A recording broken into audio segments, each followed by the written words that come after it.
عاشقی؟ چطور مگه استاد؟ محال کسی عاشق نباشه و مرتبه اول اینطور ساز بزنه. ما کجا و عاشقی کجا؟ ما لیاقتشو نداریم استاد. داری.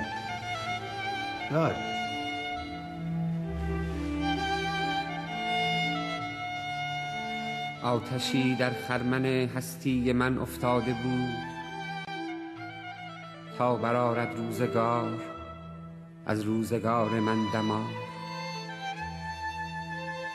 من چو غواصی که ناگه رفته در کام نهنگ، یا کسی کو خود زده ناگه به آبی بیگدار.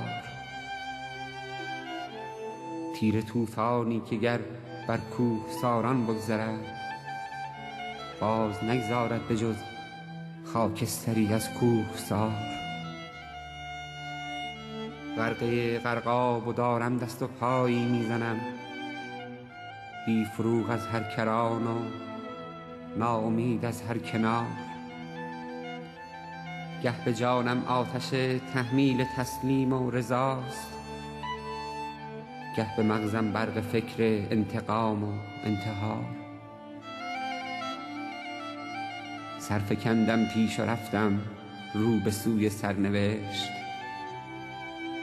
ورد آهم دم بدم ای روزگار ای روزگار. تاج عشق آری به خاکستر نشینان میدهند،